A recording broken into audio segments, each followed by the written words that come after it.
Nah, kembali di Sapa Indonesia Pagi, kita masih tersambung bersama Ibu Adita Irawati, juru bicara dari Kementerian Perhubungan, dan juga Pak Alvin Lee, anggota Ombudsman RI. Kita akan dengar juga bagaimana pendapat dari masyarakat terkait dengan mulainya ada sejumlah revisi aturan, khususnya dalam bidang transportasi. Kita ada Pak Anto di Bogor. Selamat pagi, Pak Anto. Pagi Pak Alvin, pagi Bu Adita Hubungan ya. Pagi, silakan Pak Anto, bagaimana pendapat Baik, Anda mengenai hal ini? tanggapan saya pertama, karena saya sebagai masyarakat, saya tidak melihat rencana besar kita dalam menanggulangi COVID-19 secara umum. Jadi setting yang dilakukan itu hanyalah tiba saat itu. Ya, itu yang pertama. Yang kedua, PSBB ini masih berlaku, Mas, jangan lupa, gitu ya, karena dengan pelonggaran ini interpretasi juga sudah berubah. Kalau kita di masyarakat sudah tidak lagi orang pakai masker, masih berkerumun dan sebagainya. Sehingga memang ini risikonya pertaruhannya sangat berat, Mas. Sangat berat di masyarakat, sehingga kami merasa juga perlu juga kegiatan juga harus dipantau ya, tadi dengan persuasif atau dengan hukuman-hukuman yang reward. Kemudian yang ketiga, kalau ini gagal, Mas, pemerintah bisa siapin apa? Masalah kesehatannya bagaimana? Kalau tadi bicara perhubungan dilonggarkan, transportasi memang tidak kena protokol kesehatan dilakukan sebagainya. Cuma bagaimana kalau akhirnya sampai kena? Ya, apa mereka sudah siap di daerah itu? Bagaimana kesiapan kita? Dan keempat, Mas, berpikir bahwa ajak masyarakat ini seperti kayak drama, Mas. Dramanya adalah bahwa ingin menyelamatkan ekonomi, ya, ingin pembatasan, cuma fasilitasnya diberikan. Nah, ini jadi lucu gitu. Fasilitas diberikan, akhirnya masyarakatnya kena. Nah, ini harus dipikirkan oleh pemerintah sebenarnya. Baik, terima kasih Itu Pak saja, Anto.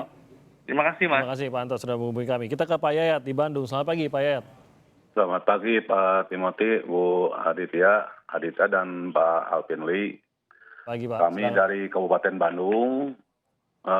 Selama ini kan masalah pandemi itu ada 3 hal, Mas. Pertama masalah kesehatan, ekonomi, dan sosial. Tentunya kalau kita terus masalah kesehatan fokus, ekonomi juga tidak dibantu oleh pemerintah. Ya, di Kota Bandung selama ini kan kita hampir 16.000, saya dari buruh, 16.000 orang yang terkena PHK. Sehingga bukan masalah kesehatan saja. Orang itu bisa sehat kalau bahagia, kalau tidak bahagia juga tidak akan sehat. Itu dari kami, tentunya ini menyambut baik dengan adanya pelonggaran untuk transportasi umum. Tapi kami mohon juga dari Kementerian Perhubungan, angkutan kota yang ada di wilayah Kota Bandung juga harus ada kedisiplinan. Sebelum mereka para pengusaha itu harus ada disemprot oleh disinfektan. Yang kedua juga kami di Kota Bandung, masyarakatnya alhamdulillah rata-rata setiap saya jalan keluar hampir rata-rata memakai masker. Jadi kami menyambut adanya pembebasan ini, karena selama 3 bulan kami seperti di penjara. Kesulitan untuk berusaha, berjualan, bahkan para pedagang juga sulit. Sekarang juga yang intinya kan ini bukan masalah bagaimana kesiapan pemerintah. Sesiap apapun pemerintah kalau masyarakat tidak disiplin ya percuma saja. Ini kembali pada kita semua. COVID ini bukan tanggung jawab pemerintah tapi tanggung jawab kita semua. Jadi saya mohon ke depan ya kita harus bareng-bareng awasi di checkpoint, yang intinya seperti itu. Terima kasih. Terima kasih Pak Yayat yang menggambarkan bagaimana apa yang dialami juga di Kabupaten Bandung, banyaknya jumlah PHK menunjukkan bagaimana roda perekonomian harus berjalan, tapi di sisi lain Pak Yayat juga menyimpan kekhawatiran kalau ini juga sama sekali dibebaskan begitu. Terima kasih kepada 2 penelpon, Pak Anto di Bogor dan juga Pak Yayat di Kabupaten Bandung tadi.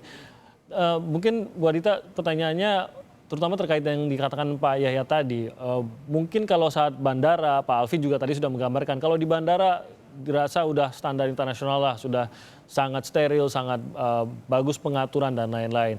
Kemarin kita lihat apa yang terjadi di stasiun di Bogor, sempat terjadi penumpukan, tapi sehari setelahnya langsung dirapikan, langsung diatur lagi jarak antar penumpang dan lain-lain, termasuk juga di dalam kereta maupun sampai ke area stasiun. Tapi tidak hanya tempat-tempat ini saja yang berupa stasiun atau bandara atau terminal, tapi angkutan di dalam angkutan kota, dalam angkutan di kabupaten tertentu dan lain-lain. Bagaimana nanti pengawasannya Bu Adita hingga area terkecil pun benar-benar jaga jarak dan protokol kesehatan itu dilakukan dengan disiplin. Apakah ini bisa dilakukan khususnya untuk transportasi umum, Bu Adita? Baik, terima kasih Pak Anto dan Pak Yayat tadi atas pertanyaannya. Jadi begini, untuk angkutan umum katakanlah angkot ya, ini kita juga mesti lihat bahwa ada angkutan-angkutan yang ini ada di bawah peraturan-peraturan di pemerintah daerah setempat. Kami secara nasional dengan Peraturan Menteri Perhubungan Nomor 41 ini mengatur hal-hal yang prinsip yang itu memang harus diimplementasikan di dalam situasi pandemik seperti sekarang. Kemudian ketika diimplementasikan di lapangan, tentunya kami juga akan bekerja sama dengan pemerintah daerah. Bahwasanya pemerintah daerah nanti akan menurunkannya dalam sebuah aturan yang lebih spesifik untuk mengatur di daerah otoritasnya. Inilah yang kemudian kami juga akan selalu monitor agar sejalan dengan apa yang ditetapkan di dalam Peraturan Menteri Perhubungan. Nah, khusus untuk angkot, Bapak, bahwasannya memang protokol kesehatan itu secara umum sudah diatur. Betul bahwa semua angkutan umum termasuk angkot itu sebelum digunakan itu harus ada disinfektan, harus dibersihkan. Prinsip jaga jarak juga harus diterapkan. Saya sangat paham bahwa jaga jarak di angkot itu tidak mudah ya. Apalagi sekarang kan kebiasaannya penumpang masuk berdesak-desakan. Nah, tapi kembali lagi, saya juga setuju tadi dengan apa yang disampaikan oleh Pak Yayat, bahwasanya sekarang masyarakat pun juga harus sudah mulai melakukan pengawasan dan pengontrolan diri maupun pada orang lain gitu.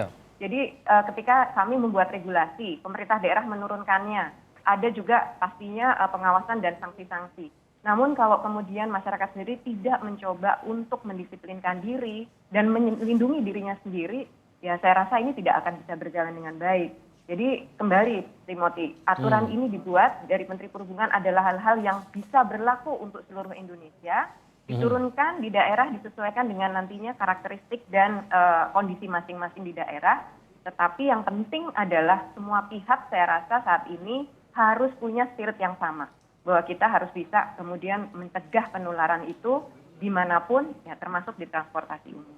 Ya mungkin memang harus dipahami bahwa peraturan bahkan peraturan revisi peraturan ini pun yang dikeluarkan oleh Kementerian Perhubungan tidak hanya berdasarkan pertimbangan dari Kementerian Perhubungan sepihak saja gitu Bu Adita ya, berkonsultasi dengan pihak-pihak lain, juga berkonsultasi dengan kementerian lain atau berkoordinasi lah dengan kementerian lain sehingga memunculkan peraturan seperti ini. Jadi muncul itu mungkin alasannya seperti Pak Anto yang muncul, apakah ada pertimbangan Kementerian Kesehatan di sini juga kalau memang terjadi lonjakan dan lain-lain. Mungkin Bu Adita Anda bisa menggambarkan kepada para pemirsa kita bagaimana hal keputusan yang sudah diambil ini pun sudah berkoordinasi, sudah dipertimbangkan bersama dengan kementerian dan pihak-pihak terkaitnya.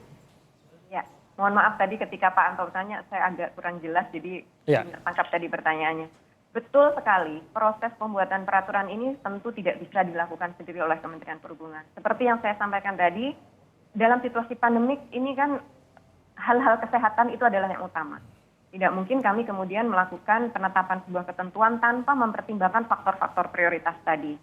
Tentu kami berdiskusi dengan Kementerian Kesehatan, dengan gugus tugas, di mana di dalamnya kan multisektoral kan di situ ya. Termasuk juga ada Dewan Pakar, ada epidemiologis dan sebagainya. Jadi kami konsultasikan hal ini, di samping juga tentunya kami berkomunikasi dengan stakeholders yang lain, dengan para operator, dengan stakeholders pengelola prasarana transportasi. Jadi kami mencoba agar dari atas sampai nanti di bawah itu paling tidak sudah mulai bisa membayangkan kondisinya ketika peraturan ini akan diterapkan. Jadi itu yang kami lakukan dan ini tidak sebentar ya prosesnya. Karena sebenarnya ketika tanggal 7 Juni ini akan berakhir peraturan yang lama, kami juga kemudian melakukan diskusi dan koordinasi itu ya mungkin sudah lebih dari sebulan sebelumnya. Jadi ini memang hasil dari masukan semua pihak dan disesuaikan dengan kondisi yang terjadi saat ini di mana aktivitas masyarakat juga sudah mulai bergerak sehingga kami tetap bisa melayani dengan tetap mengedepankan aspek-aspek kesehatan dan aspek tentunya keselamatan serta kenyamanan.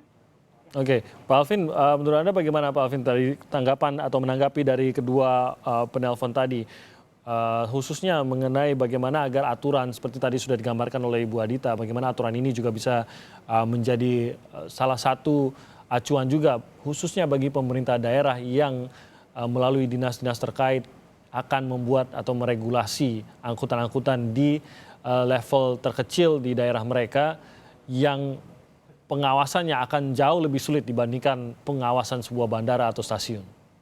Ya, ingat dalam bernegara kita ini tidak bisa jalan sendiri-sendiri ya. Ya. Negara dapat menyediakan infrastruktur, pemerintah dapat memberikan peraturan, pengawasan, pengaturan, tapi partisipasi warga ini juga sangat penting. Contoh saja tentang keamanan. Ada polisi, ada TNI, tapi kita tetap mempunyai kewajiban mengamankan rumah kita sendiri kan. Untuk keselamatan di jalan juga demikian. Sudah ada standar jalan, sudah ada rambu-rambu, sudah ada peraturan.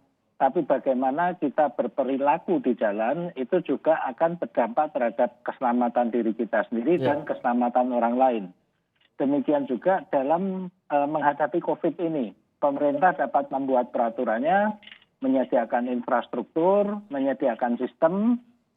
Tinggal bagaimana kita selaku warga negara, selaku penduduk juga mematuhi peraturan tersebut, berpartisipasi untuk menjaga diri kita sendiri dan orang-orang di sekitar kita. Termasuk juga menegur orang-orang yang tidak patuh. Karena orang-orang yang tidak patuh itu sebenarnya sedang membahayakan diri kita. Nah, disinilah perlu kita saling melengkapi, bukan saling lempar tanggung jawab dan saling menyalahkan. Saya kira demikian.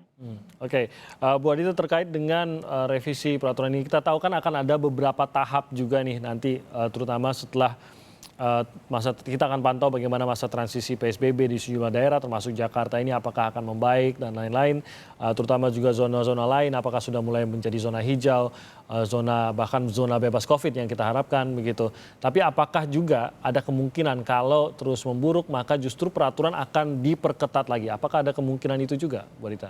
Sangat mungkin, Timothy, sangat mungkin. Karena kembali lagi, ini kan kita sangat dinamis situasinya ya. Penetapan suatu zona ini juga dari waktu ke waktu bisa saja berubah.